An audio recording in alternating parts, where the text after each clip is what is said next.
हाय जय श्री कृष्ण दीकराओ good morning to all of you. ચાલો દીકરાઓ આપણે આજ સુધીના લેક્ચરની અંદર આપણે અભ્યાસ કરી ગયા છીએ આલ્કેન, આલ્કીન અને આલ્કાઇન હાઇડ્રોકાર્બન અંગે, પરંતુ એ લાસ્ટ લેક્ચરની અંદર જ્યારે આલ્કેન, આલ્કીન અને આલ્કાઇન વિશે ચર્ચા કરતા હતા ત્યારે આપણે એવી પણ વાત કરી ગયા કે આલ્કેન સંયોજનમાં રહેલા પ્રત્યેક કાર્બન sp3 સંકરણ ધરાવે, આલ્કીનમાં દ્વિબંધ ધરાવતા કાર્બન સંયોજન sp2 સંકરણ ધરાવે, જ્યારે આલ્કાઇનમાં ત્રિબંધ ધરાવતા કાર્બન તત્વ sp સંકરણ ધરાવે. મતલબ આપણે આ sp3, sp2 અને sp સંકરણ અંગે જાણવું જરૂરી છે અને મોસ્ટ ઇમ્પોર્ટન્ટ પોઈન્ટ પણ છે ઓર્ગેનિક કમ્પાઉન્ડ્સ માટે. પણ એની પહેલા સંકરણ સમજતા પહેલા આપણે ચર્ચા કરવી પડશે પરમાણુમાં રહેલી કક્ષા અને કક્ષકો અંગે. તો ચાલો આપણે આજે એ વસ્તુ ક્લિયર કરીએ. કક્ષાને દીકરાઓ ઓર્બિટ તરીકે ઓળખવામાં આવે છે, ઓર્બિટ, અને કક્ષકને ઓર્બિટલ. કક્ષાને ઓર્બિટ અને કક્ષકને ઓર્બિટલ્સ તરીકે ઓળખવામાં આવે છે. તમે નાના ધોરણમાં આ વાતને મગજમાં ઉતારેલી છે કે કોઈ પણ પરમાણુમાં એક કેન્દ્ર હોય અને કેન્દ્ર સિવાયનો ફરતે ભાગ હોય જેને કક્ષા કહેવાય. એ કક્ષામાં વર્તુળાકાર માર્ગમાં ઇલેક્ટ્રોન છે પરિભ્રમણ કરતા હોય.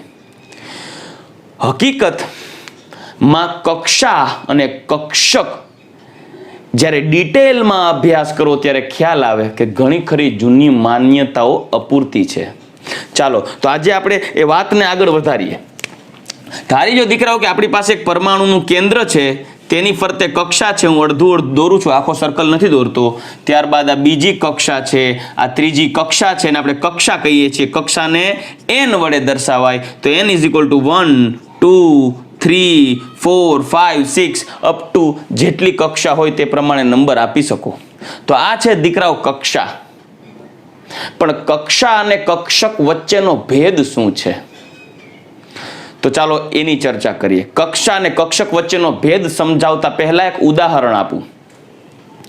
હું દીકરાઓ જ્યારે નાનો હતો, એકચ્યુઅલી નાનો તો છોડો પણ મોટો થઈ ગયો ત્યારની વાત કરું. હું કોલેજમાં હતો ત્યારે મારી પાસે એક સાયકલ હતી. એ સાયકલની અંદર સાયકલના પૈડામાં થોડો ઘણો શોખ હતો તો હું પૈડાની અંદર મોતીડા ફિટ કરતો.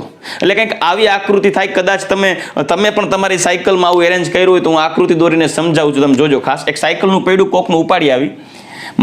મારી પાસે માની લો એક સાયકલનું એક વ્હીલ છે. તો આ વ્હીલની અંદર એક સેન્ટર હોય જેને આપણે ધરી કહીએ, અને ધરીની ફરતે આરા જોડાયેલા હોય છે. આરા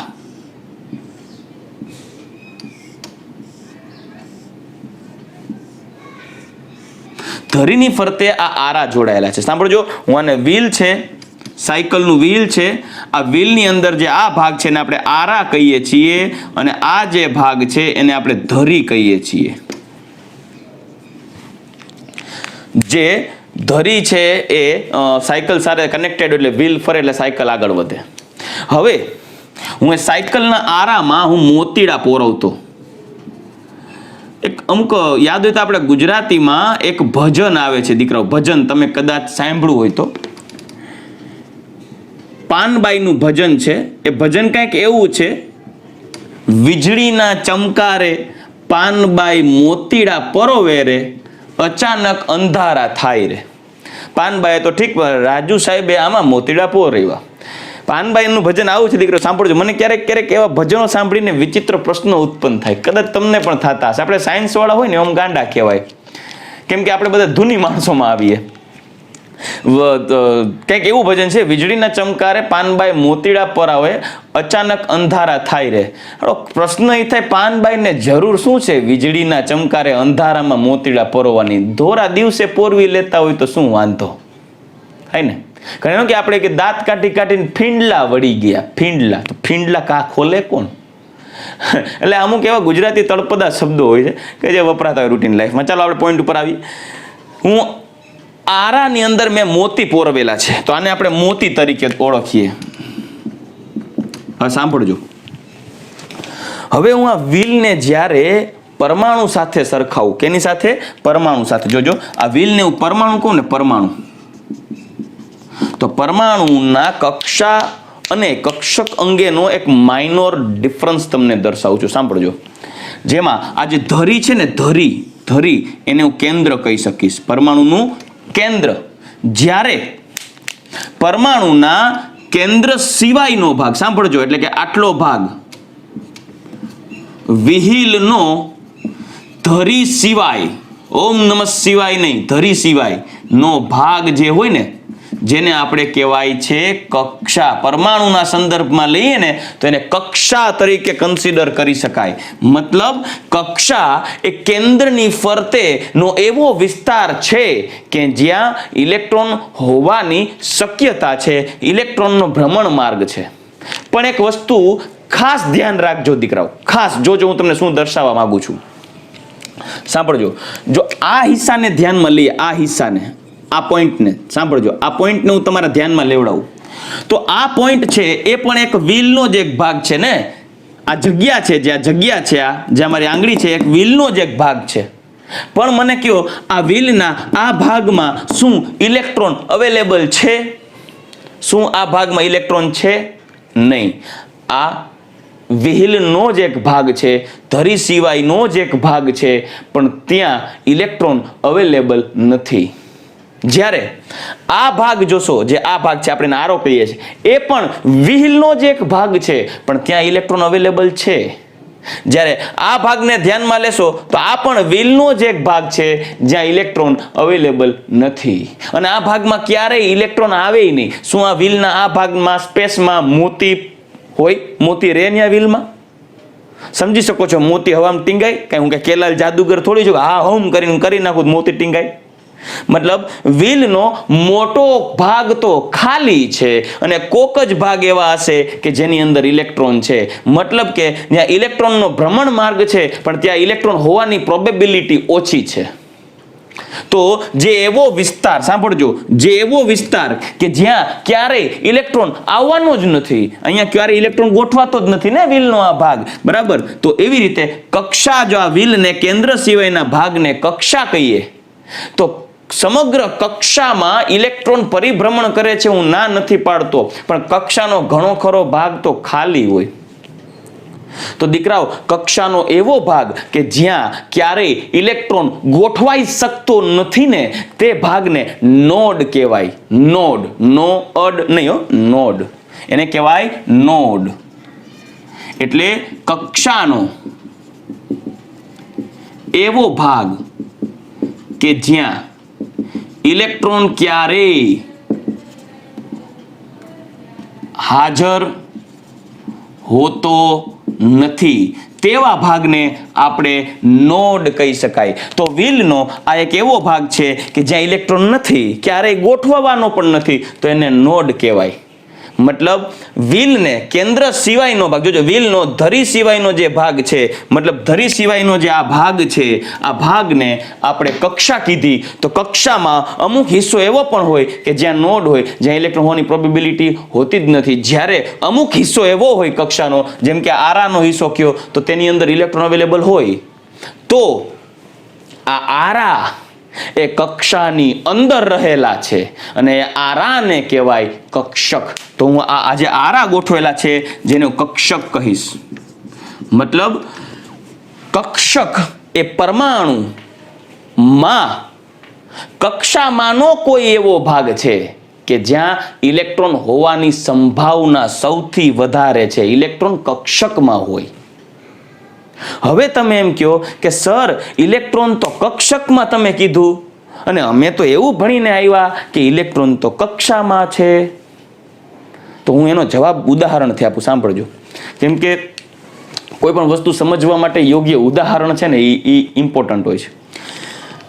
હું એમ કહી દઉં કે તમારી પાસે સાયકલ છે અને સાયકલમાં મોતી આરામાં પોરવેલા છે અને સાયકલ ફરે છે. તમે સાયકલ લઈને તમે સફરમાં નીકળો છો ઢીચું અને રસ્તામાં કોઈ ઉભેલો વ્યક્તિ તમને એમ કે હે ભૂરા, તારી સાયકલના વ્હીલમાં મોતીડા ફરે છે. તો શું એ ભાઈ ખોટા છે? શું તમારી સાયકલના વ્હીલમાં મોતી નથી ફરતા?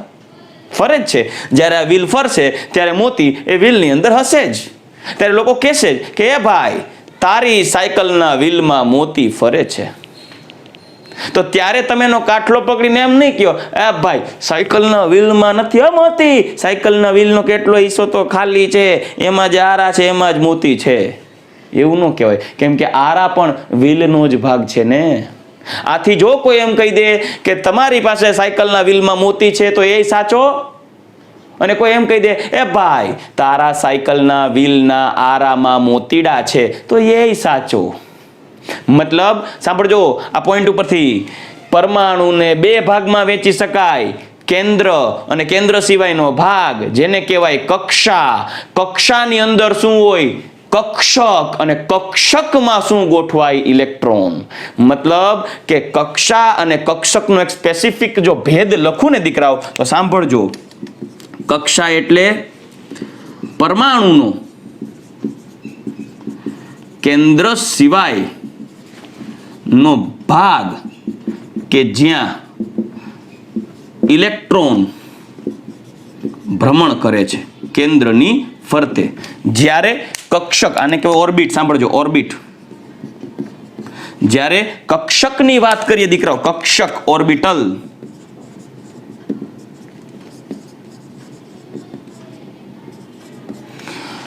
પરમાણુનો કેન્દ્ર સિવાયનો ભાગ એટલે કે કક્ષા, કક્ષાની અંદર રહેલો એવો હિસ્સો કે જ્યાં ઇલેક્ટ્રોન હોવાની સંભાવના સૌથી વધારે છે તેને કક્ષક કહેવાય. એટલે કક્ષક શું છે તો કે જ્યાં ઇલેક્ટ્રોન હોવાની સંભાવના, પ્રોબેબિલિટી સૌથી વધુ છે તેને કક્ષક કહેવાય. રેડી?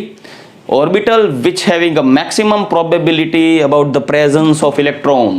ઇલેક્ટ્રોન હોવાની સંભાવના ખૂબ જ વધારે હોય. કક્ષાનો એવો વિસ્તાર કે જ્યાં ઇલેક્ટ્રોન હોવાની સંભાવના વધારે હોય. તો દીકરાઓ આઈ હોપ કે તમે સાયકલના વ્હીલના ઉદાહરણને આધારે કદાચ કક્ષા કક્ષકનો ભેદ સમજી ગયા હશો. સાયકલના વ્હીલ જેવું ન હોય. કક્ષા અને કક્ષકોમાં કક્ષક કેવી રીતે બને છે આપણે એની ચર્ચા કરીએ આગળ. પણ ટૂંકમાં એક વસ્તુ માઇન્ડમાં વ્હીલને આધારે સમજાવી શકાય કે પરમાણુ હોય, પરમાણુમાં કેન્દ્ર હોય, કેન્દ્રની ફરતે ઇલેક્ટ્રોન પરિભ્રમણ કરે છે, જે માર્ગ છે જેને કક્ષા કહેવાય. પણ હકીકતમાં એ કક્ષાની અંદર કક્ષકો રહેલી છે અને ઇલેક્ટ્રોન એ કક્ષકોની અંદર હાજર છે. ચાલો રેડી? તો હવે સૌથી પહેલા એક દીકરાઓ ધ્યાન રાખજો કે જે આ કક્ષા છે ને, ખરેખર કક્ષા એટલે કે કક્ષા નંબર 1, કક્ષા નંબર 2, કક્ષા નંબર 3 એ ખરેખર કક્ષા એ કક્ષકોથી બનેલો એક વિસ્તાર છે. કેમ કે આની અંદર કક્ષકો છે. આ વ્હીલ છે, એ વ્હીલ, આ આરાઓ ભેગા થઈને એક વ્હીલ બનેલું છે. એમ કક્ષકોથી બનેલો એક વિસ્તાર છે જેને કહેવાય કક્ષા. હવે જ્યારે કક્ષકો ઉપર આગળ વધીએ, સીધો પોઈન્ટ ઉપર આવીએ કક્ષકો. દીકરાઓ સાંભળજો, આપણે ભણવું છે હાઇબ્રિડાઇઝેશન, અને હાઇબ્રિડાઇઝેશન ભણવા માટેનો ઇમ્પોર્ટન્ટ પોઈન્ટ કયો છે? કક્ષા અને કક્ષકો. એ વસ્તુ ક્લિયર થઈ જાય તમારા માઇન્ડની અંદર, ત્યારે જ તમે હાઇબ્રિડાઇઝેશન સરળતાથી ભણી શકશો. ચાલો તો સૌથી પહેલા આપણે કક્ષક ઉપર આગળ વધીએ. ઓર્બિટલ્સ, કક્ષકો. દીકરાઓ કક્ષકો શું છે ખરેખર? તો મેં પહેલા જ કીધું કે કેન્દ્રની ફરતેનો એવો વિસ્તાર છે કે ત્યાં ઇલેક્ટ્રોન હોવાની પ્રોબેબિલિટી સૌથી મેક્સિમમ છે. આ કક્ષકોને મુખ્યત્વે 4 ભાગમાં વર્ગીકૃત કરેલ છે. સાંભળજો, કક્ષકોના પ્રકારની વાત કરું છું.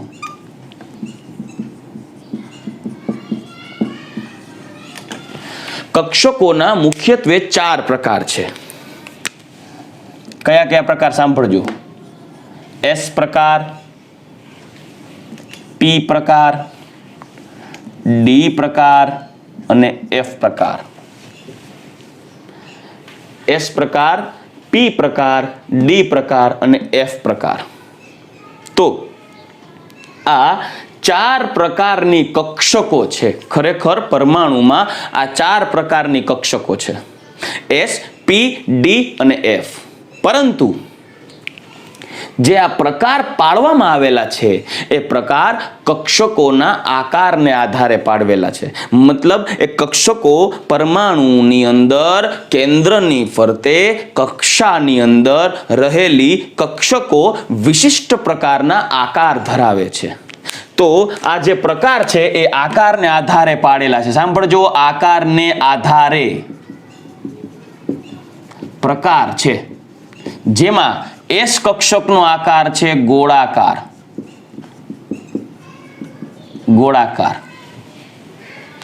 પી પ્રકારની કક્ષક છે જેનો આકાર છે ડંબેલાકાર. કયો? ડંબેલાકાર. ડી પ્રકારની જે કક્ષક છે એનો આકાર છે ડબલ ડમ્બેલ. સાંભળજો, ડબલ ડમ્બેલ. આ ડમ્બેલ શેપ, જ્યારે આ ડબલ ડમ્બેલ. જ્યારે એફ પ્રકારની કક્ષકની વાત આવે તો તેનું જે શેપ છે, તેનો આકાર છે થોડો કોમ્પ્લેક્સ છે, જટિલ છે, જે 3 ડાયમેન્શનલી ઇમેજિન કરી શકાતો નથી. રેડી? એટલે એને જસ્ટ લખી શકીશ જટિલ આકાર.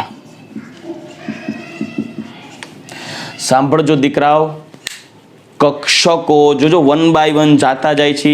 કોઈ પણ પરમાણુ હોય, પરમાણુમાં કેન્દ્ર હોય, કેન્દ્રની ફરતે કક્ષા હોય, કક્ષાની અંદર ઇલેક્ટ્રોન હોય, પણ વાસ્તવમાં વાત એવી છે કે કક્ષામાં ઘણો ખરો ભાગ તો ખાલી હોય, કેમ કે કેન્દ્રની ફરતે કક્ષા હોય, કક્ષાની અંદર કક્ષકો હોય અને ઇલેક્ટ્રોન કક્ષકોમાં ગોઠવેલા હોય. આથી તમારે શું કરવાનું છે?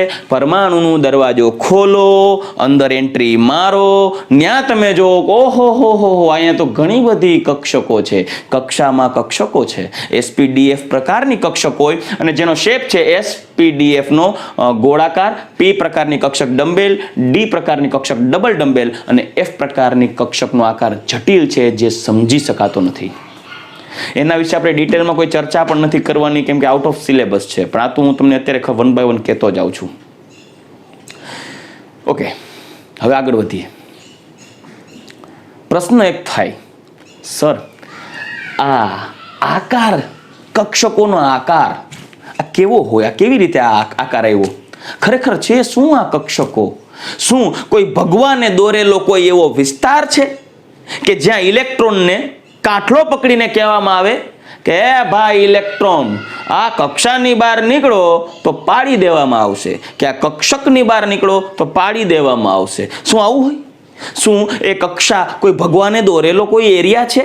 શું કક્ષાની અંદર કક્ષક છે ભગવાને દોરેલો કોઈ એવો વિસ્તાર છે? ગોળાકાર વિસ્તાર હોય, ડંબેલાકારનો વિસ્તાર હોય, શું એવું હોય? ના. બાળકો, મોટા ભાગના વિદ્યાર્થીઓના માઇન્ડમાં એક જ વાત રહેલી હોય કે ઇલેક્ટ્રોન છે એ કક્ષકમાં રહેલ છે, આથી ઇલેક્ટ્રોન કક્ષકની બહાર જાતો નથી. એટલે માણસ પોતાના માઇન્ડમાં એક ગાંઠ બાંધી લે છે કે એ ઇલેક્ટ્રોન કક્ષકની બહાર નહીં નીકળી શકે, એટલે કદાચ એ કક્ષક ઓલરેડી બનેલી હશે અને એમાં ઇલેક્ટ્રોન એમાં ને એમાં ફરવું પડતું હશે. મતલબ કક્ષકની એક બાઉન્ડ્રી આવી ગઈ ઇલેક્ટ્રોનની, એ કક્ષકની બહાર નહીં નીકળી શકે. લાઈક એસ પ્રકારની કંઈક ગોળાકાર કક્ષક છે તો ઇલેક્ટ્રોન એમાં જ ઘૂમરા મારતો હશે, એની બહાર નહીં નીકળી શકે. લાઈક પી પ્રકારની કક્ષક છે, ડંબેલ આકાર છે, તો એ ડંબેલ આકારની કક્ષકમાં ઇલેક્ટ્રોન આટા મારતો હશે, એની બહાર નહીં નીકળે. રિયાલિટી કંઈક અલગ છે દીકરાઓ, સાંભળજો. આ વાત તમારે આજે ક્લિયર કરવી જ પડશે. હકીકતમાં કક્ષકોની અંદર ઇલેક્ટ્રોન છે એટલે ઇલેક્ટ્રોન કક્ષકોમાં જકડાયેલો છે, આવું માઇન્ડમાં બધાને હોય છે, પણ રિયાલિટી શું છે સાંભળજો.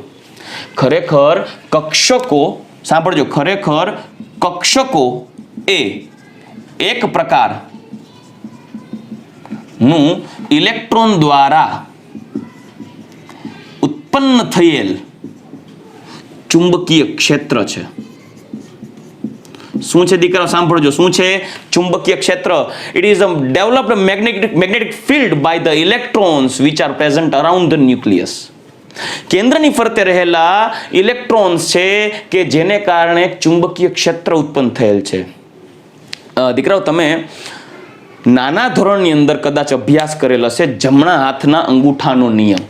નિયમ કંઈક એવો હતો કે જ્યારે ઇલેક્ટ્રોનનો પાથ આ ડાયરેક્શનમાં હશે, અંગૂઠાની દિશામાં, તો તેના દ્વારા ઇલેક્ટ્રોન જ્યારે એક દિશામાં જાય છે ત્યારે મેગ્નેટિક ફિલ્ડ, ચુંબકીય ક્ષેત્ર, તેને લંબ સ્વરૂપે ચુંબકીય ક્ષેત્ર ઉત્પન્ન થાય. તમારી જાણ ખાતર દીકરાઓ, આવી બધી વાતો કરવામાં ઘણા વૈજ્ઞાનિકો એકબીજા સાથે લડતો આપેલી છે, પોતપોતાના મંતવ્ય રજૂ કરે, એકબીજાના વાદો ખોટા પાડે, આ ખોટો છે આવું ન હોય, આ ખોટો છે આવું ન હોય. ખરેખર પ્રેક્ટિકલી પુરાવાઓને આધારે ચાલતા હોય, કેમ કે કોઈએ જીવનમાં હજી ઇલેક્ટ્રોન જોયો નથી. એટલે કાલ તમે મને પ્રશ્ન પૂછો ફોન કરી, સર ઇલેક્ટ્રોનનો આકાર કેવો હોય, તો રાજુ સાહેબે કોરી પાટી જ છે. ઇલેક્ટ્રોનનો આકાર ખરેખર દુનિયામાં કોઈ જોયો જ નથી. ઇલેક્ટ્રોન કોઈને દેખાતો જ નથી. સાંભળજો, તો તમે એમ કહો સર આ ઇલેક્ટ્રોન આની અંદર હોય, આ ક્યાંથી કાઢ્યું? એ તો વાત સમજાવવા જાઉં છું તમને, કે જ્યારે દીકરાઓ સાંભળજો, કોઈ એવી વસ્તુ કે જે વિઝ્યુઅલી તમે જોઈ નથી શકતા, ત્યારે તેના ઉપર અનુમાન લગાડવામાં આવે, તર્ક વિતર્ક કરવામાં આવે, હાઇપોથેટિકલી, એટલે કે વૈચારિક રીતે અનુમાન લગાડે કે ધારો કે ફલાણી વસ્તુ આ હશે તો એનો ગુણધર્મ આવો હશે, અને જો આ ગુણધર્મનું પાલન નહીં થાય ને પ્રયોગ કંઈક આવું દેખાડે તો એ પરમાણુ આવો હશે. એક એક્ઝામ્પલ આપું. માની લ્યો કે તમે પહેલી વાર રસોડામાં ગયા, તમારા મમ્મીએ તમને ચા બનાવવા મોકલ્યા છે, તમારી સામે બે ડબ્બા છે, બંનેની અંદર વ્હાઇટ કલરનો પાવડર છે. તમારા મમ્મીએ કીધું છે એક ડબ્બામાં એકદમ સૂક્ષ્મ કણ સ્વરૂપે રહેલું મીઠું છે, જ્યારે એક ડબ્બામાં એકદમ સૂક્ષ્મ બારીક ખાંડ છે, સુક્રોલોઝ ટાઈપ, એકબીજા મીઠા જેવું જ લાગે. તો ખાંડ છે એ જ નાખશો ને ચામાં. પણ વાત એવી છે, તમારા મમ્મીએ ચોખવટ નથી કરી કે કયો ડબ્બો મીઠાનો છે ને કયો ડબ્બો ખાંડનો છે. તો હવે તમે કહો તો સાહેબ ચાખી લઈને, પણ શરત તો બાંધવા દો. તમે આજે નકોડો ઉપવાસ રહ્યા છો, તમારે મોઢામાં અન્નનો દાણો, મીઠું, ખાંડ કંઈ નાખવાનું જ નથી. મતલબ તમારી બાટલીમાં પૂરાઈ ગયા તમે. કે બે ડબ્બા છે, બે વ્હાઇટ કલરનો પાવડર છે, કયું મીઠું કયું ખાંડ કેમ ખબર પડશે? એક કામ કરો, પ્રયોગ કરો અને અવલોકનોની નોંધ લ્યો. એ અવલોકનોને આધારે આપણે નક્કી કરશું કે કયું ખાંડ છે ને કયું મીઠું છે. તો શું કરવાનું? કાંઈ નથી કરવાનું. ચા બનાવો, ધારો કે કોઈ એક ડબ્બો મીઠાનો કે ખાંડનો, તમે કોઈ એક ડબ્બો ધારી લો, ધારો કે કોઈ એક ડબ્બો ખાંડનો છે, ઉપાડી મીઠું નાખી દો અથવા ખાંડ નાખી દો, કેમ કે તમારે તો બેમાંથી એક જ હશે, તમને તો ખબર નથી ખાંડ છે કે મીઠું. આ તો તમે એઝ્યુમ કરેલું છે કે એ ખાંડ છે.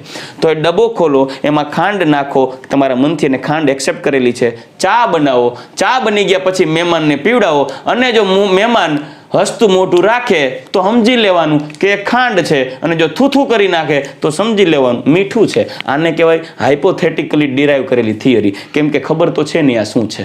ઇલેક્ટ્રોનમાં કંઈક આવું છે કે ઇલેક્ટ્રોન અહીંયા હશે કે વાં હશે એ કોઈ જોયો નથી, પણ હકીકત એવી છે કે ઇલેક્ટ્રોન દ્વારા ઉત્પન્ન થતા મેગ્નેટિક ફિલ્ડ ને અનુભવવામાં આવે છે, અને મેગ્નેટિક ફિલ્ડને આધારે એની પોઝિશન, એનું લોકેશન નક્કી કરવામાં આવે દીકરાઓ. પણ વાત એવી છે, પોઈન્ટ ઉપર પાછા આવી, સર આ ઇલેક્ટ્રોન આ કક્ષકોની અંદર છે, પણ મેં એવું કીધું આ કક્ષકો શું છે? મેગ્નેટિક ફિલ્ડ, ચુંબકીય ક્ષેત્ર છે, અને આ ચુંબકીય ક્ષેત્ર ઇલેક્ટ્રોન દ્વારા જ ઉત્પન્ન થયેલું છે. ક્યાંથી આવી આ વાત? તો જેમ્સ મેક્સવેલ નામના વ્યક્તિએ એવું કીધું હતું કે જ્યારે કોઈ પણ વીજભારિત કણ પ્રવેગિત થાય, મતલબ એક જગ્યાએથી બીજી જગ્યાએ આટા મારે, જ્યારે કોઈ પણ વીજભારિત કણ પ્રવેગિત થાય ત્યારે તેની અંદરથી ઇલેક્ટ્રોમેગ્નેટિક રેડિયેશન્સ જનરેટ થાય. આ ઉપરાંત એનું પોતાનું મેગ્નેટિક ફિલ્ડ પણ ડેવલપ થાય. ત્યારે જ્યારે જમણા હાથના અંગૂઠાના નિયમ અનુસાર માનો કે ઇલેક્ટ્રોનનો પાથ આ હોય, મતલબ ઇલેક્ટ્રોન જો આ દિશામાં જતો હોય, ઇલેક્ટ્રોનનો પાથ સાંભળજો, તો ત્યારે ઇલેક્ટ્રોન છે, ત્યારે એ ઇલેક્ટ્રોન 3 ડાયમેન્શનલી આ રીતે મેગ્નેટિક ફિલ્ડ ડેવલપ કરે. મતલબ ઇલેક્ટ્રોન દ્વારા મેગ્નેટિક ફિલ્ડ ડેવલપ થાય છે, મતલબ કે ચુંબકીય ક્ષેત્ર. સાંભળજો, જો ઇલેક્ટ્રોનની દિશા આ છે તો મેગ્નેટિક ફિલ્ડની દિશા આવી થઈ, જમણા હાથના અંગૂઠાના નિયમ અનુસાર. કે માનો કે જો ઇલેક્ટ્રોનની દિશા આ છે તો એના ફરતે ચુંબકીય ક્ષેત્ર ઉત્પન્ન થયું છે. એ જ રીતે જ્યારે ઇલેક્ટ્રોન પોતાના સ્થાનેથી ચલિત થશે ત્યારે મેગ્નેટિક ફિલ્ડ ડેવલપ કરશે. હવે જે ડાયરેક્શનમાં ઇલેક્ટ્રોન જશે એ ડાયરેક્શનમાં એનું મેગ્નેટિક ફિલ્ડ હશે. તમારે પ્રેક્ટિકલી ઇન્સ્ટ્રુમેન્ટલ પ્રોસેસ દ્વારા મેગ્નેટિક ફિલ્ડ જોઈ લેવાનું. જો મેગ્નેટિક ફિલ્ડ ડેવલપ થયું હોય તો સમજી લેવાનું કે ત્યાં ઇલેક્ટ્રોન ભાઈ અવેલેબલ છે, ભલે દેખાતા નથી. હવે મેગ્નેટિક ફિલ્ડનો આકાર કયો છે એ જોવો.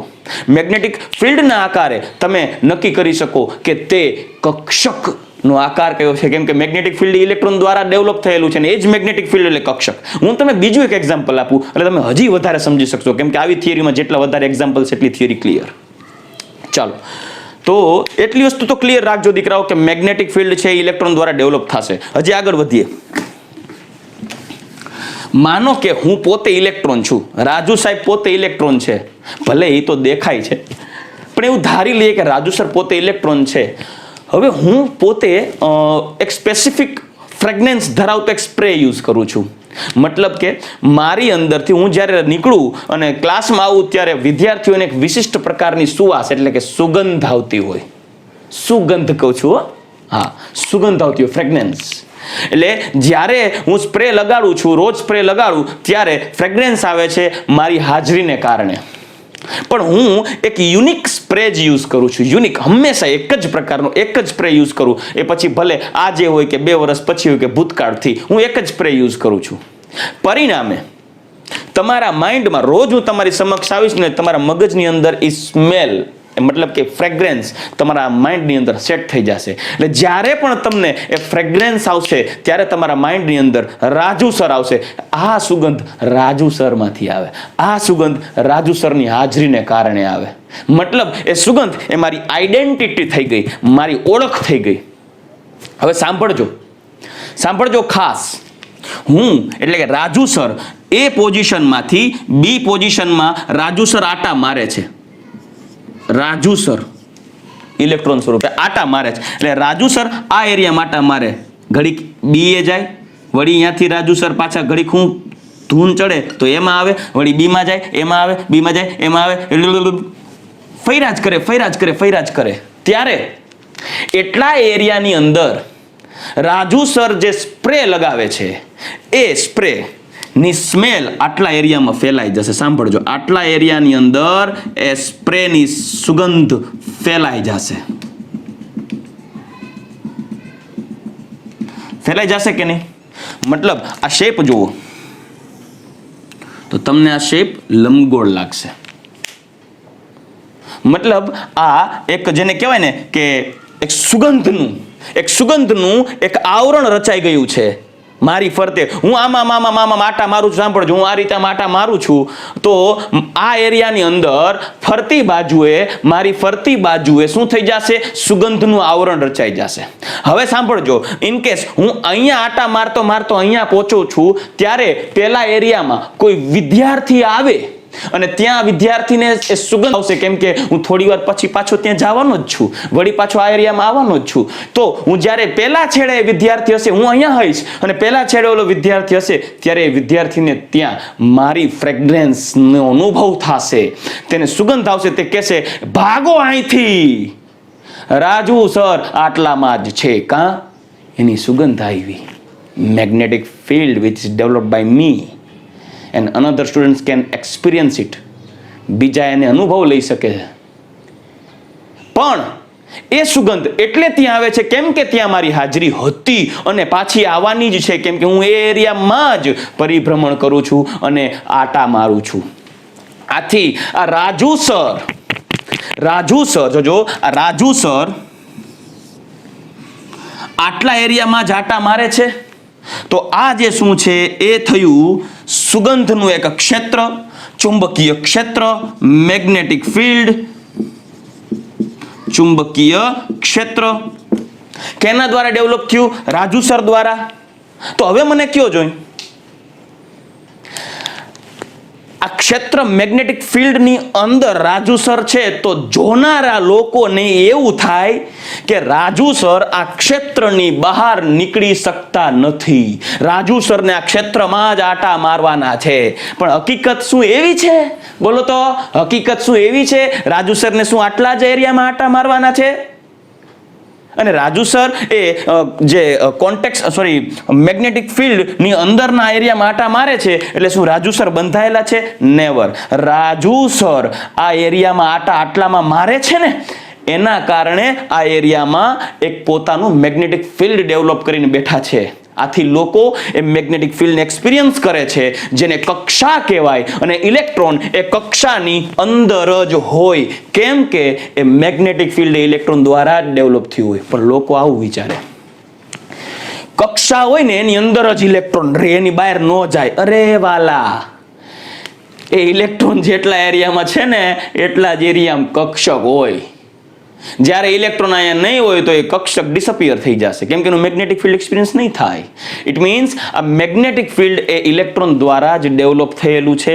મતલબ કે જ્યાં ઇલેક્ટ્રોનની અવેલેબિલિટી છે ત્યાં એનું મેગ્નેટિક ફિલ્ડ છે, અને એ ઇલેક્ટ્રોનની મૂવમેન્ટની ડાયરેક્શન, એ ઇલેક્ટ્રોન જે રીતે પરિભ્રમણ કરતો હોય, જે ડાયરેક્શનમાં, સાંભળજો, એવું નહીં કે આમ સરસ પ્રેમથી ગોળ ગોળ ફરે, એવું ન હોય. એ મધપૂડો હોય, મધપૂડો, એ મધપૂડામાં કે માખિયામાં કરી રાખે, એ જ રીતે એ પોતે ગમે એ રીતે ઝિગઝેગ મોશનમાં કે કઈ રીતે અસ્તવ્યસ્ત રીતે પરિભ્રમણ કરતો હોય કેન્દ્રની ફરતે. આથી ઇલેક્ટ્રોન જે ડાયરેક્શનમાં મૂવમેન્ટ્સ કરે છે તેની પ્રેઝન્સ બતાવે છે. એ કોઈ ઇલેક્ટ્રોન જોઈ નથી શકતું. સાંભળજો, જે ડાયરેક્શનમાં ઇલેક્ટ્રોન મૂવમેન્ટ્સ કરે છે એ ડાયરેક્શનમાં મેગ્નેટિક ફિલ્ડ ડેવલપ કરે છે, અને એ મેગ્નેટિક ફિલ્ડનો અનુભવ કરી શકાય. આથી કહી શકાય કે એટલા મેગ્નેટિક ફિલ્ડના એરિયાની અંદર એ ઇલેક્ટ્રોન અવેલેબલ છે. તો એ જે મેગ્નેટિક ફિલ્ડ ડેવલપ થયું છે એને કહેવાય કક્ષક. હવે સાંભળજો, જો એ મેગ્નેટિક ફિલ્ડ સમજાય કે ને, આ કક્ષક વચ્ચેનો કક્ષકની જૂની માન્યતા એવી હોય છે કે કક્ષક હોય એની અંદર ઇલેક્ટ્રોન છે અને ઇલેક્ટ્રોન કક્ષકની બહાર નહીં જાય. ભાઈ, કક્ષક કોઈ ભગવાને દોરેલી એરિયા નથી. ખરેખર એ ઇલેક્ટ્રોન એ એરિયામાં આટા મારે છે ને એના કારણે એક ફરતે મેગ્નેટિક ફિલ્ડ ડેવલપ થયું છે. એટલે એ મેગ્નેટિક ફિલ્ડને અનુભવીને કહી શકાય કે આટલા મેગ્નેટિક ફિલ્ડના એરિયામાં એ ઇલેક્ટ્રોન રહે છે. મતલબ એટલો ઇલેક્ટ્રોન એટલા જ એરિયામાં એ પરિભ્રમણ કરશે, એટલા જ એરિયામાં એ ઇલેક્ટ્રોનની પ્રેઝન્સ જોવા મળશે. એ જે એરિયા છે એને આપણે કીધી કક્ષક, orbital, which is developed by only electron. It is a one type of magnetic field of electron. આ કક્ષકને ચુંબકીય ક્ષેત્ર છે એક પ્રકારનું, કોનું? ઇલેક્ટ્રોન દ્વારા ડેવલપ થયેલું. ઓકે, તો આ કક્ષકોને જુદા જુદા 4 ભાગમાં વર્ગીકૃત કરી શકાય એના આકારને આધારે. સાંભળજો, જો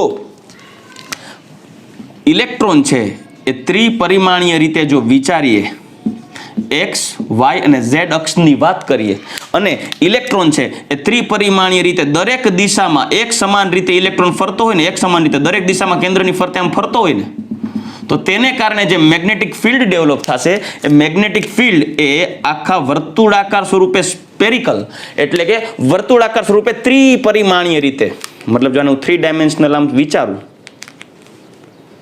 આ 3 ડાયમેન્શનલ સ્ટ્રક્ચર વિચારું, તો જે ઇલેક્ટ્રોન છે એ ઇલેક્ટ્રોન માનો કે આમ ફરતો હોય, આમ ફરતો હોય, આખો ગોળાકાર સ્વરૂપે ફરતી બાજુ દરેક દિશાએ આમ ફરતો હોય. સમજી શકો છો તમે, 3 ડાયમેન્શનલી આમ આવે, કોઈ પણ રીતે કેન્દ્રની ફરતે 3 ડાયમેન્શનલી વિચે ફરતો હોય ત્યારે તેનું મેગ્નેટિક ફિલ્ડ છે કેવું થશે? આમ ગોળાકાર ઉત્પન્ન થશે કે નહીં? બધી બાજુ દરેક દિશાએ એક સમાન રીતે, સમમિતીય રીતે, જેને કહેવાય સિમેટ્રિકલી, એક સરખી રીતે દરેક દિશાએ તેનું ચુંબકીય ક્ષેત્ર વિસ્તરી જશે એટલે ચુંબકીય ક્ષેત્ર ગોળાકાર દેખાશે. આથી આ એસ પ્રકારની કક્ષક છે એ એસ પ્રકારની કક્ષક ગોળાકાર છે. પી પ્રકારની કક્ષકની વાત કરું ને દીકરાઓ, સાંભળજો, તો પી પ્રકારની કક્ષક ડમ્બેલ હોવાનો મતલબ એનો જે ઇલેક્ટ્રોન હોય છે એ ઇલેક્ટ્રોન, આ કેન્દ્ર હોય ને તો ઇલેક્ટ્રોન છે એ ઇલેક્ટ્રોન આ એરિયામાં વધારે રહેશે, આટલા એરિયામાં વધારે ફરતો હોય. પાછું જેમ જેમ કેન્દ્રની નજીક હોય એમ ઓછો હોય, વળી કેન્દ્રથી દૂર છે એ વધારે રહેતો હોય, કેન્દ્રની નજીક એની અવેલેબિલિટી ઓછી હોય, કેન્દ્રથી દૂર એની વધારે હોય, પણ એનું મેગ્નેટિક ફિલ્ડ છે ને આ એરિયામાં ડિસ્ટ્રીબ્યુટેડ હોય. તો આ ડમ્બેલ શેપમાં મેગ્નેટિક ફિલ્ડ હોય, મતલબ ઇલેક્ટ્રોન છે એ કેન્દ્રથી થોડો દૂર વધારે રહેતો હોય, પણ જેમ કેન્દ્રની નજીક આવે એમ એની સ્થાયીતા ઓછી હોય, કેન્દ્રથી દૂર વધારે રહેતો હોય. તો એ ઇલેક્ટ્રોનના મૂવમેન્ટ્સ જે પ્રેક્ટિકલી નક્કી થાય, કેમ કે મેગ્નેટિક ફિલ્ડને તમારે પ્રાયોગિક ધોરણે અનુભવી નક્કી કરી અને ઇલેક્ટ્રોનની અવેલેબિલિટી નક્કી કરવાની હોય. આ મેગ્નેટિક ફિલ્ડનો શેપ એટલે કે કક્ષકનો શેપ જો ડમ્બેલ શેપ દેખાય, મેગ્નેટિક ફિલ્ડનો આકાર ડમ્બેલ હોય તો તેને પી પ્રકારની કક્ષક કહેવાય. એવી જ રીતે જો આ પી ટાઈપની કક્ષક હોય, આ એસ ટાઈપની કક્ષક છે, એ જ રીતે જો માનો કે આ એક્સ અક્ષ ના વાય અક્ષ છે અને ડમ્બેલ છે, ડબલ ડમ્બેલ, એ ઇલેક્ટ્રોન જો આ એરિયામાં હોય, મતલબ સમતલમાં ઇલેક્ટ્રોન હોય, ઇલેક્ટ્રોન આટલા એરિયામાં હોય, તો એના કારણે જે મેગ્નેટિક ફિલ્ડ ડેવલપ થયું હશે જેને કહેવાય ડી પ્રકારની કક્ષક, કેમ કે તેનો શેપ, મેગ્નેટિક ફિલ્ડનો શેપ ડબલ ડમ્બેલ શેપ હોય. તો આવી રીતે F પ્રકારની કક્ષક એમ કુલ 4 SPDF પ્રકારની કક્ષક હોય દીકરાઓ, અને આ કક્ષકોનો પ્રકાર તેના આકારને આધારે નક્કી કરેલો છે. આ આકાર એટલે કાંઈ નથી, એક પ્રકારની કક્ષક એટલે ઇલેક્ટ્રોન દ્વારા ઉત્પન્ન થયેલું ચુંબકીય ક્ષેત્ર છે. હવે એ ઇલેક્ટ્રોનની પ્રેઝન્સ કયા એરિયામાં છે એને આધારે એ ઇલેક્ટ્રોન દ્વારા ઉત્પન્ન થયેલ મેગ્નેટિક ફિલ્ડ ને એક્સપિરિયન્સ કરવાનો હોય. જ્યાં મેગ્નેટિક ફિલ્ડ વધારે દેખાય છે, ક્યાંક ઓછું દેખાય છે, તો પરિણામે જેનો શેપ ડિસાઇડ કરવામાં આવે, એ શેપ મેગ્નેટિક ફિલ્ડ જે કેટલા એરિયામાં વિસ્તરેલું છે એના શેપને આધારે આ કક્ષકોને વર્ગીકૃત કરવામાં આવે. અને આવા જુદા જુદા પ્રકારની કક્ષકો જ્યારે ભેગી થતી હોય ને અને કોઈક એરિયામાં એનું ડિસ્ટ્રીબ્યુશન થયેલું હોય, એ સ્પેસિફિક એરિયાને કહેવાય કક્ષા. આથી આવી કક્ષકો ભેગી થઈને કક્ષાનું નિર્માણ થાય. એટલે કક્ષા શું છે તો કે આ S પ્રકારની, P પ્રકારની, D પ્રકારની આવી વિશિષ્ટ પ્રકારની કક્ષકો જ્યારે સંમિલિત થઈને ભેગી થયેલી હોય અને જે એરિયામાં રહેશે એ આખો એરિયા એટલે એનર્જીનો એક આખો એરિયા હોય જેને કહેવાય કક્ષા. એટલે કક્ષકો ભેગી થઈને કક્ષા બને. તો ચાલો હવે આ તો આપણે 4 વાત કરી ગયા, 4 કક્ષકોના પ્રકાર જોઈ ગયા. S પ્રકારની કક્ષક, P પ્રકારની કક્ષક, D પ્રકારની કક્ષક, F પ્રકારની કક્ષક. પણ હવે આપણે વાત કરવી છે, આ તો કક્ષકના પ્રકાર છે. કક્ષકો કેટલી હોય? કક્ષકના પ્રકાર છે, કક્ષકો કેટલી? ફોર એક્ઝામ્પલ હું એક એક્ઝામ્પલ આપું કે દાખલા તરીકે આપણા ક્લાસની અંદર આપણે જ્યારે ક્લાસમાં ભેગા ભણતા હોઈએ અને હું એવું પૂછું કે ચાલો દીકરાઓ આપણા ક્લાસની અંદર બ્રાહ્મણ કેટલા છે, આપણા ક્લાસની અંદર પટેલ કેટલા છે, આપણા ક્લાસની અંદર સતવારા જ્ઞાતિના વ્યક્તિઓ કેટલા છે, આપણા ક્લાસની અંદર દરબાર જ્ઞાતિના વ્યક્તિઓ કેટલા છે, આપણા ક્લાસની અંદર રજપૂત કેટલા છે, તો ઓવરઓલ આ જે છે જ્ઞાતિના પ્રકાર થયા, લાઈક કક્ષકોના પ્રકાર. પણ શું એ પ્રકાર અનુસાર સંખ્યા સરખી હોય એવું જરૂર નથી? એવો પણ જવાબ આવે, સર આપણા ક્લાસમાં બ્રાહ્મણના 3 વ્યક્તિઓ છે, પટેલના 5 વ્યક્તિઓ છે, સતવારાના 6 વ્યક્તિઓ છે, રજપૂતના 2 વ્યક્તિઓ છે, દરબાર છે એ 5 વ્યક્તિઓ છે, એક્સેટ્રા એક્સેટ્રા એક્સેટ્રા. બરાબર?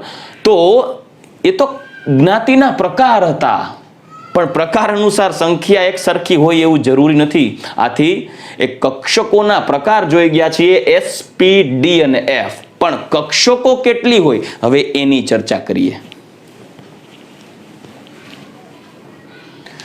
ચાલો દીકરાઓ, હવે આપણે જોઈ ગયા કક્ષકોના આકાર વિશે, જે તે ઇલેક્ટ્રોન ની અવેલેબિલિટી, ઇલેક્ટ્રોનના માર્ગ, ઇલેક્ટ્રોનની હાજરી અનુસાર ઉત્પન્ન થયેલા મેગ્નેટિક ફિલ્ડ ને અનુવર્તી તેને જુદા જુદા આકારમાં વર્ગીકૃત કરી ગયા કક્ષકોને, જેને આધારે S પ્રકાર, P પ્રકાર, D પ્રકાર અને F પ્રકારની કક્ષકો હોય. ઘણા વિદ્યાર્થીઓના માઇન્ડમાં, જો કે ઇમ્પોર્ટન્ટ નથી હું જેમને કહું છું, પણ ઘણા વિદ્યાર્થીઓના માઇન્ડમાં એક વસ્તુ હોય છે કે સર આ SPDF શોર્ટ ફોર્મ છે, ફૂલ ફોર્મ શું છે? એકચ્યુઅલી S એટલે શાર્પ, P એટલે પ્રિન્સિપલ, D એટલે ડિફ્યુઝ અને F એટલે ફંડામેન્ટલ. આ રીતે કક્ષકોને સ્પેક્ટ્રોકેમિકલી ટર્મ આપેલા છે. મતલબ કે SPDF કક્ષકો, જે કક્ષકોના પ્રકાર છે દીકરાઓ, આકારને આધારે પાડેલા છે, કક્ષકોની સંખ્યા નથી. હવે કક્ષકોની સંખ્યાની વાત કરું તો દીકરાઓ P પ્રકારની કક્ષકો હોય, એ P પ્રકારની કક્ષકોનો આકાર છે ડમ્બેલ. માની લો કે મારી પાસે એક ડમ્બેલ છે, સાંભળજો, આ ડમ્બેલ છે. તો હું તમને ડમ્બેલ એટલે ખબર પેલું વજન ઉપાડવાનું હોય કસરત માટે. હવે તમારી પાસે એક ડમ્બેલ છે, હું તમને એમ કહું કે લ્યો દીકરાઓ આ લ્યો આ ડમ્બેલને એક જગ્યાએ મૂકી આવો, જાઓ ઓલા ખૂણામાં ડમ્બેલ મૂકી દો. તો તમે શું કરશો? ડમ્બેલને મૂકી આવશો. પણ ત્યારે તમને એમ પૂછવામાં આવે કે ભાઈ દીકરા તારા હાથમાં જે ડમ્બેલ છે ને છેડા ક્યાં? તો તમે એના છેડા બતાવી શકશો, સર એક છેડો અહીંયા છે, એક છેડો અહીંયા છે. મતલબ એ ડમ્બેલનું ડાયરેક્શન, ડમ્બેલની ઓરિએન્ટેશન તમે ફાઇન્ડ કરી શકશો કે આ છેડા આ ડાયરેક્શનમાં છે. હું તમે જ્યારે ડમ્બેલ મૂકશો ત્યારે હું કહી શકીશ કે દીકરા આ ડમ્બેલને સીધું મૂક, ઊભું મૂક, આડું મૂક, કહી શકીશ. કેમ કે ડમ્બેલના છેડા જાણીએ છીએ આપણે, ડમ્બેલના છેડા મળે. મતલબ એનો આકાર એવો છે ડમ્બેલનો, એની ગોઠવણી એવી છે ડમ્બેલ શેપની કે જેના છેડા હોય, અને જેના છેડા હોય એને તમે સ્પેસિફિક ડાયરેક્શનમાં એરેન્જ કરી શકો છો. એટલે કાં તો જો મારી પાસે ડમ્બેલ હોય તો તમે કહી શકો કે સર આ ડમ્બેલને તમે X દિશામાં ગોઠવો, કાં તો ડમ્બેલને Y દિશામાં ગોઠવો, કાં તો ડમ્બેલને Z દિશામાં ગોઠવો. મતલબ કે દીકરાઓ હું એક ચોખવટ કરું છું કે મારી પાસે P પ્રકારની કક્ષક છે, ડમ્બેલ શેપ છે. જ્યાં ડમ્બેલ શેપ છે તો ડમ્બેલ બની શકે કે X અક્ષમાં છે તો એક ડમ્બેલ Y અક્ષમાં પણ હોય, એક ડમ્બેલ Z અક્ષમાં પણ હોય. સમજી શકો? Z, X, Y ડમ્બેલનો છેડો હોય એટલે. હવે ઇલેક્ટ્રોન છે એ ડમ્બેલ શેપનું મેગ્નેટિક ફિલ્ડ ડેવલપ કરે છે. તો એ મેગ્નેટિક ફિલ્ડ બની શકે કે એ ઇલેક્ટ્રોન છે એક્સ ડાયરેક્શનની અંદર જ્યારે ભ્રમણ કરતો હશે, એક્સ ડાયરેક્શનની અંદર જ્યારે ચલિત થતો હશે, ત્યારે મેગ્નેટિક ફિલ્ડ છે એક્સ અક્ષ ઉપર ડેવલપ થયું હોય. તો એવો જ ઇલેક્ટ્રોન જો વાય અક્ષ ઉપર જ્યારે પોતાનું ચલિત ટૂંકમાં અવસ્થા બતાવતો હોય, પોતે વાય અક્ષ ઉપર ફરતો હોય, તો ત્યારે એનું ડમ્બેલ શેપનું મેગ્નેટિક ફિલ્ડ વાય અક્ષ ઉપર ઉત્પન્ન થાય. તો ત્યારે એક્સ અક્ષનો ડમ્બેલ શેપ અને વાય અક્ષ ઉપર રહેલ ડમ્બેલ શેપમાં રહેલી કક્ષક પી કક્ષક બંને એકબીજાથી જુદી પડે. જેમાં એક ડમ્બેલ એક્સ ઉપર છે જેને કહેવાય પી એક્સ, અને બીજો ડમ્બેલ જે વાય અક્ષ ઉપર છે જેને કહેવાય પી વાય. જ્યારે કોઈ ત્રીજો ઇલેક્ટ્રોન જે ઝેડ અક્ષ ઉપર જ્યારે એ ફરતો હોય, ત્યારે એના દ્વારા જે ડમ્બેલ સ્વરૂપમાં મેગ્નેટિક ફિલ્ડ ડેવલપ થયું હોય, તો એ કક્ષકને કહેવાય પી ઝેડ. તો મારી પાસે 3 કક્ષકો મેં આકૃતિ દોરી સમજાવી દીધી છે કે મારી પાસે ડમ્બેલ હોય તો ડમ્બેલ માનો કે મેગ્નેટિક ફિલ્ડ એક્સ અક્ષમાં હોય, તો એનો ઇલેક્ટ્રોન માત્ર ને માત્ર એક્સ દિશામાં જ ફરતો હોય, એક્સ દિશામાં. સાંભળજો, ડમ્બેલ શેપમાં જો ઇલેક્ટ્રોન માનો કે વાય દિશામાં જ ફરતો હોય અને એના દ્વારા ઉત્પન્ન થતું મેગ્નેટિક ફિલ્ડ છે ડમ્બેલ શેપ હોય, તો એવી કક્ષકને કહેવાય પી વાય. પણ જો ઇલેક્ટ્રોન ઝેડ દિશામાં જ ફરતો હોય, મતલબ આ ડાયરેક્શન સમતલની બહાર ઝેડ દિશામાં જ ફરતો હોય, ઝેડ દિશામાં ફરતો હોય, તો ઝેડ દિશામાં ઉત્પન્ન થતું ડમ્બેલ સ્વરૂપનું મેગ્નેટિક ફિલ્ડ જે છે એને કહેવાય પી ઝેડ કક્ષક. તો દીકરાઓ, રિયાલિટી એવી છે કે કોઈ પણ પરમાણુમાં આ ત્રણેય પ્રકારની કક્ષકો હોય. મતલબ ઇલેક્ટ્રોન એક્સ અક્ષમાં પણ જઈ શકતો હોય, વાય અક્ષમાં પણ રહેતો હોય અને ઝેડ અક્ષમાં પણ રહેતો હોય, તો એક્સ અક્ષના ઇલેક્ટ્રોન દ્વારા પી એક્સ પ્રકારની ડમ્બેલ ઓર્બિટલ ડેવલપ થાય, વાય અક્ષમાં પી વાય પ્રકારની ડમ્બેલ ઓર્બિટલ ઉત્પન્ન થાય અને ઝેડ અક્ષમાં પી ઝેડ પ્રકારની ડમ્બેલ ઓર્બિટલ ઉત્પન્ન થાય. આ ત્રણેય કક્ષકો એકબીજાથી જુદી છે, પણ આ ત્રણેયનો આકાર એક સમાન છે, આ ત્રણેયની ઉર્જા પણ એક સમાન છે. આથી આ ત્રણેય કક્ષકો પી પ્રકારની જે કક્ષક છે એને કહેવાય ડીજનરેટ કક્ષક, એટલે કે સમશક્તિક કક્ષક. ડીજનરેટ કક્ષક, ડીજનરેટ ઓર્બિટલ, એટલે કે કાલ સવારે કોઈ પૂછે કે પી ની ડીજનરેટ ઓર્બિટલ કઈ કઈ, તો કહી શકાય પી એક્સ, પી વાય, પી ઝેડ, આ 3 કક્ષક. પી પ્રકારની આ 3 કક્ષક છે, px, py, pz, આ ત્રણેયને સમશક્તિક કક્ષક, સમાન આકાર ધરાવતી કક્ષક કહેવાય. આથી હું એક જ એક્સ વાય ને ઝેડ અક્ષમાં ત્રણેય ડમ્બેલને મર્જ કરીને રિયાલિટીમાં એ કક્ષકો કેવી રીતે ડેવલપ થયેલી એની આકૃતિ બતાવું. જો px, py, pz મર્જ કરીને બતાવ્યું આ રીતે. આ ડમ્બેલ શેપમાં ઇલેક્ટ્રોન છે એક્સ અક્ષમાં, વાય અક્ષમાં કે ઝેડ અક્ષમાં ફરતા હોય, તો તેને આધારે મેગ્નેટિક ફિલ્ડ આ રીતે ડેવલપ થાય. તો આ થઈ ગયું px, py, pz ડીજનરેટ કક્ષકો, સમાન શક્તિ ધરાવતી ને સમાન આકાર ધરાવતી કક્ષક. ચલો, મતલબ આને આધારે કહી શકાય કે પી પ્રકારની કુલ 3 કક્ષકો શક્ય છે. 3 કક્ષકો કઈ 3 કક્ષકો બોલો જોઈ? px, py અને pz. ચલો, આ px, py, pz સમાન ઉર્જા ધરાવે, સમાન આકાર ધરાવે એટલે ડીજનરેટ કક્ષકો કહેવાય. તો આ ત્રણેય એકબીજાથી જુદી કઈ રીતે પડે? They are differ from each other by only orientations. મતલબ ત્રણેય એકબીજાથી દિશાને આધારે જુદા પડે છે. દિશા, ત્રણેયની દિશા, ગોઠવણી જુદી જુદી છે, દિશાકીય ગોઠવણી. એક એક્સ અક્ષમાં ડમ્બેલ ગોઠવાયેલું છે, એક વાય અક્ષમાં છે અને એક ઝેડ અક્ષમાં છે. ચાલો નેક્સ્ટ ક્વેશ્ચન. સર, એસ પ્રકારની કક્ષક, સાંભળજો, એસ પ્રકારની કક્ષક કુલ કેટલી કક્ષક છે? તો એની કક્ષક માત્ર એક જ છે. કેટલી છે? એક. એસ પ્રકારની કુલ એક જ કક્ષક છે. શા માટે? એસ પ્રકારની કક્ષકનો આકાર કેવો છે? ગોળ. આપણે આ 3 ભાગ કઈ રીતે પાડ્યા? કક્ષકોની દિશાકીય ગોઠવણીને આધારે. હવે હું તમને એસ પ્રકારની કક્ષક દઈ દઉં, એટલે કે ગોળાકાર કક્ષક આપું, લાઈક ફૂટબોલ આપી દઉં, અને તમને એમ કહો, આ લ્યો દીકરાઓ ફૂટબોલ, મને છેડો બતાવો. હવે મને બતાવો, લ્યો છેડો. કેમ બતાવશો? ફૂટબોલનો છેડો મળે? ફૂટબોલમાં છેડો હોય? અને તમને એમ કહું કે જાઓ દીકરા, આ જે ફૂટબોલ છે એને તમે ખૂણા ઉપર મૂકો, અને તમે કોઈ ખૂણા ઉપર કોઈ જગ્યાએ ફૂટબોલ મૂકો, અને ત્યારે હું તમને એમ કહું કે ભાઈ ફૂટબોલને સીધો મૂક ને, આડો મૂક ને, ઊભો મૂક ને, તો મારા શબ્દ ભૂંડત્વની સીમા ઓળંગી જાય. વિચારો, ફૂટબોલને આડો, ઊભો, સીધો કેમ મૂકવો? ફૂટબોલ તો ફૂટબોલ ગોળાકાર છે, ગમે મૂકો એ એક જ હરખું લાગે.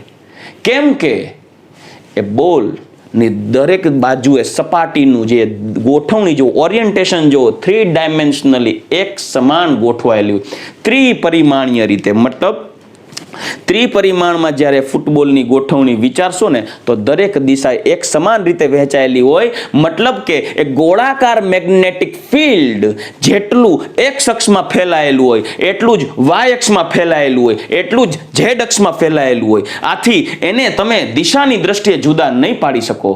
એ આખો જેમ કે પી એક્સમાં એક્સ અક્ષ, વાય અક્ષ અને ઝેડ અક્ષમાં ગોઠવી શકતા હતા, એવી રીતે આ ગોળાકાર સ્પિયર, ગોળાકાર કક્ષક મેગ્નેટિક ફિલ્ડ દરેક દિશામાં એક સમાન રીતે વહેંચાયેલું હોવાથી એની માત્ર એક જ પ્રકાર આપેલું છે એસ. કેમ કે એસ એક્સ વાય ઝેડ ત્રણેય દિશામાં એક જ સરખું છે ને, ત્રણેય દિશામાં મેગ્નેટિક ફિલ્ડ એક સરખું છે. જેમ પીએક્સમાં કેમ એક્સમાં ફેલાયેલું હતું ત્યારે વાય અને ઝેડમાં નહોતું, જ્યારે વાયમાં હતું ત્યારે એક્સ અને ઝેડમાં નહોતું મેગ્નેટિક ફિલ્ડ, અને ઝેડ અક્ષ ઉપર જ્યારે ડમ્બેલ મેગ્નેટિક ફિલ્ડ હતું ત્યારે એક્સ અને વાયમાં નહોતું. પણ એસ કક્ષક એ તો ગોળાકાર છે, જેટલું મેગ્નેટિક ફિલ્ડ એક્સ અક્ષ ઉપર ફેલાયેલું છે એટલું જ વાય અક્ષ ઉપર હોય, એટલું જ ઝેડ અક્ષ ઉપર હોય. આથી તેને દિશાકીય રીતે જુદા ન પાડી શકાય અને એસ પ્રકારની કુલ એક જ કક્ષક હોય. ક્લિયર? તો ચાલો એની વાત કરીએ. એક જ કક્ષકો એસ પ્રકારની કઈ, તો એને કહી શકાય ને ગોળાકાર, કારણ કે સમમિતીય રીતે દરેક દિશાએ એક સમાન રીતે ફેલાયેલી હોય છે. એક્સ વાય ઝેડ દરેક દિશામાં એક સમાન રીતે ચુંબકીય ક્ષેત્ર ફેલાયેલું હોવાથી તે માત્ર એક જ પ્રકારની એસ કક્ષક હોય. એટલે એસ પ્રકારની કક્ષકોની સંખ્યા માત્ર એક, પી પ્રકારની કક્ષકોની સંખ્યા 3. એવી જ રીતે ડી પ્રકારની કક્ષકોની સંખ્યા વિશે વાત કરીએ. ચાલો,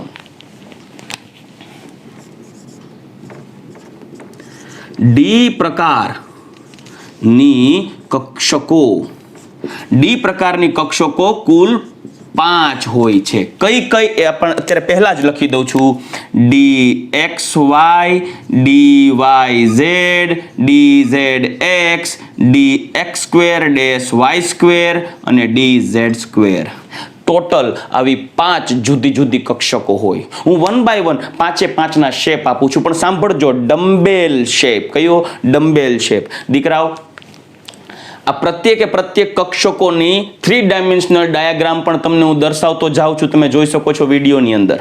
બરાબર, તમને ફોટોગ્રાફ પણ બતાવતો જાઉં છું. એ જ રીતે ડી કક્ષકો માટે પણ ફોટોગ્રાફ બતાવું છું, એટલે જોશો તમે. રેડી? હું સમજાવવા પણ પ્રયત્ન કરું છું 3 ડાયમેન્શનલી. ચલો, તો ડી પ્રકારની કક્ષકોમાં આ જે 3 કક્ષકો છે જે સમતલીય છે. શું કરવાને સમતલીય છે એમને ચર્ચા કરીએ.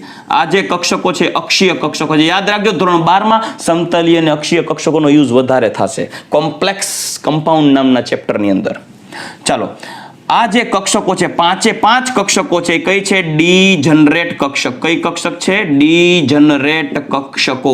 એટલે પાંચે 5 કક્ષકો એક સમાન ઉર્જા ધરાવતી હોય, તે માત્ર એકબીજાથી દિશાકીય ગોઠવણીને આધારે જ જુદી પડે. રેડી?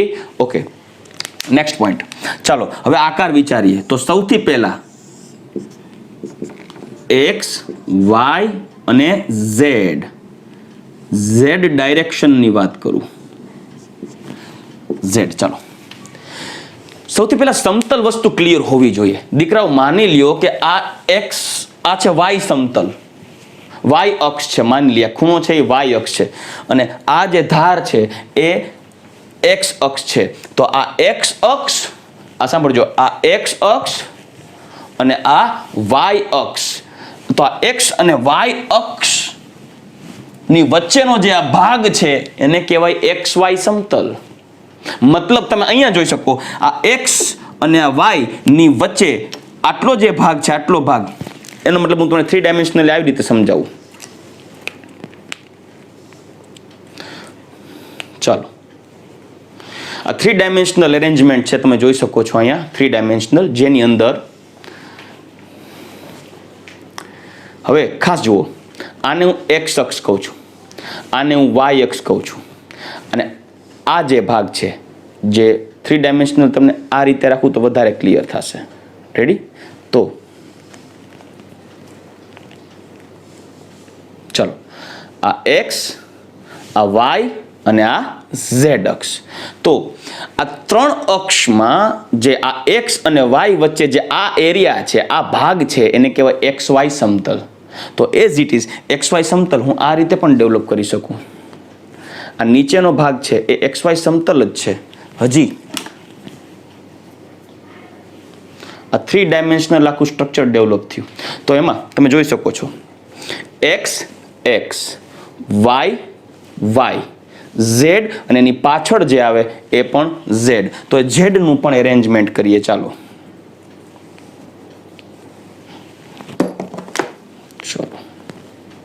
તો 3 ડાયમેન્શનલ સ્ટ્રક્ચર થઈ ગયું છે, જેની અંદર સાંભળજો ખાસ, આ x અક્ષ, આ રેડ કલરની y અક્ષ અને આ બ્લુ કલરની છે એ z અક્ષ છે. 3 dimensional, black x, red y, blue z. તો આ બ્લેક અને રેડ વચ્ચે રચાતું સમતલ છે જેને કહેવાય XY સમતલ. જોઈ શકો છો આ XY સમતલ, આ પણ XY થશે અને અહીંયા આ જે મારો હાથ છે એ પણ XY સમતલ થશે. રેડી? As it is. સાંભળજો, હવે આ છે Z અક્ષ અને આ છે Y અક્ષ. તો આ સમતલ જે રચાય તમારી સમક્ષ, આ સમતલ એ Y અને Z વચ્ચે રચાતું જે આ સમતલ હોય એને કહેવાય YZ સમતલ. એ જ રીતે એ સમતલ અહીંયા પણ જોઈ શકો છો, આ YZ સમતલ. એ જ રીતે અહીંયા પણ સમતલ હોય, જોઈ શકો છો YZ સમતલ, આ YZ સમતલ. એ જ રીતે હવે XZ સમતલ ક્યાં? આ જોઈ શકો છો, x અને z વચ્ચેનો આ એરિયા છે એને કહેવાય XZ સમતલ. જો આ XZ સમતલ.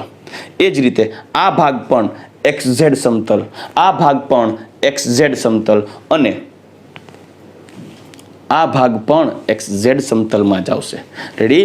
તો આપણે આ XY અને Z અક્ષ વચ્ચે રચાતા સમતલની વાત કરીએ. હવે એમાં કક્ષકોનો આકાર પહેલા હું તમને 3 ડાયમેન્શનલી સમજાવું છું, પછી હું દોરીશ.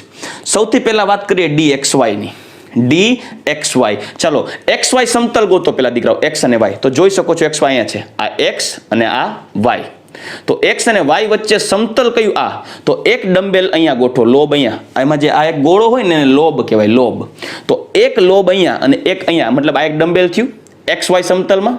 જ્યારે બીજું ડમ્બેલ પણ ક્યાં ગોઠવવાનું? x અને y સમતલમાં. ક્લિયર? એક XY સમતલમાં એક ડમ્બેલ અને બીજું ડમ્બેલ બીજા XY સમતલમાં. એટલે શેપ કંઈક આવો થવો જોઈએ, આપણે જોઈ લઈએ.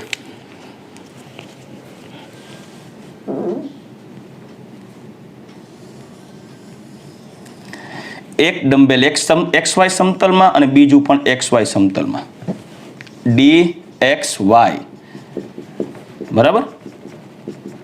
ડબલ ડમ્બેલ શેપ છે, જેમાં એક આ જે નાનકડો ભાગ હોય ને, જ્યાં લોબ, ફુગા જેવો ભાગ છે એને કહેવાય લોબ.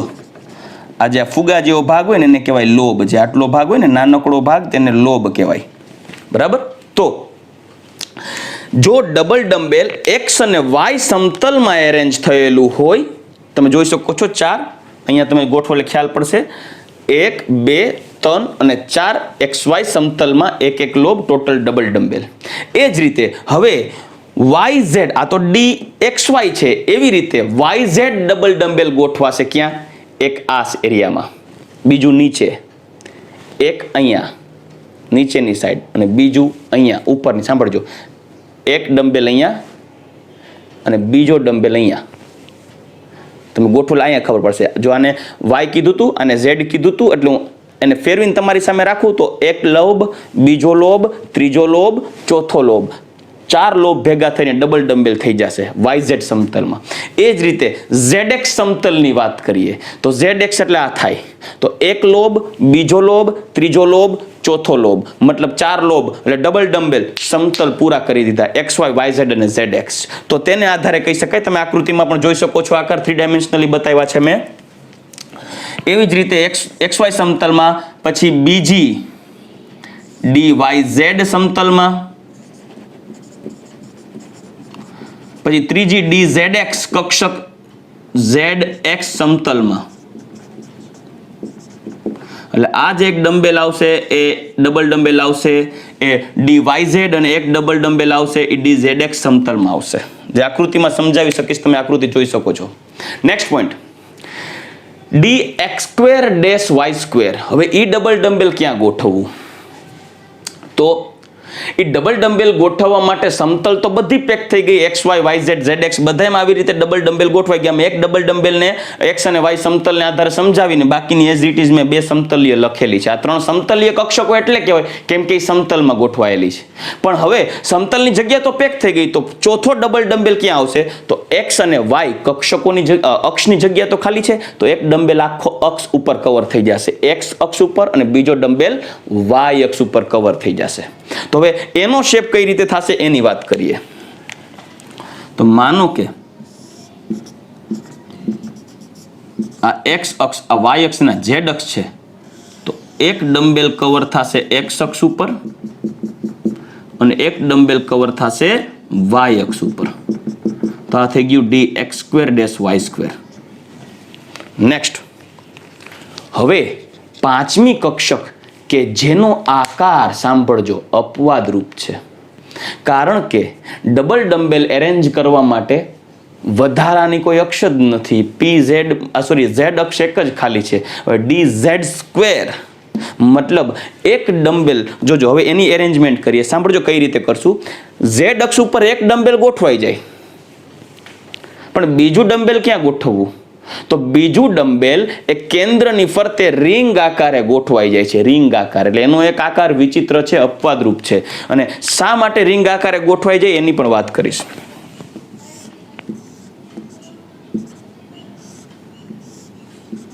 ઝેડ, એક્સ, વાય અને ઝેડ, જેમાં ડમ્બેલ આ રીતે ગોઠવાય છે, જેમાં વચ્ચે બીજો ડમ્બેલ એ રિંગ શેપમાં ગોઠવાય છે. આ છે dz². શું કરવાને હવે એની ચર્ચા કરી, સાંભળજો. જ્યારે એક લોબ એટલે કે એક ડમ્બેલ ઝેડ અક્ષ ઉપર આવે ત્યારે બીજો ડમ્બેલ એના ઉપર ઓવરલેપ નહીં થાય, કેમ કે બીજા ડમ્બેલ આની જેમ ગોઠવવા માટે જગ્યા નથી. એટલે બીજો ડમ્બેલ જો ઝેડ અક્ષ ઉપર જ પાછો ઓવરલેપ થવા ટ્રાય કરે તો ત્યાં એક ડમ્બેલ ઓલરેડી, એ ડમ્બેલ એટલે મેગ્નેટિક ફિલ્ડ છે ને, તો એક મેગ્નેટિક ફિલ્ડ ઓલરેડી અવેલેબલ છે. એટલે બીજો લોબ ઓવરલેપ થાય, બીજું ડમ્બેલ ઓવરલેપ એટલે ઉપર ચોંટી જવું, બીજો ત્યાં ગોઠવાવા જાય ત્યારે તે ચુંબકીય ક્ષેત્ર એકબીજાને અપા કરશે અને એ લોબ એવી રીતે ગોઠવાય કે તેના ચુંબકીય ક્ષેત્રની અસર ના થાય. અને વિચાર કરો તો આ જે ડમ્બેલ છે એની ડમ્બેલના ચુંબકીય ક્ષેત્રની તીવ્રતા જુઓ કેન્દ્રની નજીક ઓછી છે. જો આમ ઘટતું જાય, જોઈ શકો છો ઘટતું જાય છે લોબ, એટલે કે ચુંબકીય ક્ષેત્રની તીવ્રતા ઘટતી જાય છે કેન્દ્ર બાજુ. એટલે જે બીજો લોબ છે એ રિંગ સ્વરૂપે કેન્દ્રની ફરતે ગોઠવાઈ જાય, કેમ કે ત્યાં આ ડમ્બેલનું અપાકર્ષણ ઓછું થશે. આથી અપવાદ સ્વરૂપે dz² નો શેપ આવો છે. તો આવી કુલ 3 સમતલીય કક્ષકો dxy, yz અને dzx, અને બાકીની 2 અક્ષીય કક્ષકો છે dx² - y². આવી કુલ 5 ડી પ્રકારની કક્ષકો હોય. અને એ જ રીતે એફ પ્રકારની કક્ષકોની સંખ્યા વાત કરીએ તો હું અહીંયા પાછું લખું છું, કક્ષકોની સંખ્યા તો એસ પ્રકારની માત્ર એક જ કક્ષક હોય, પી પ્રકારની 3 કક્ષક હોય, ડી પ્રકારની 5 કક્ષક હોય અને એફ પ્રકારની 7 કક્ષકો હોય. ચાલો ક્લિયર?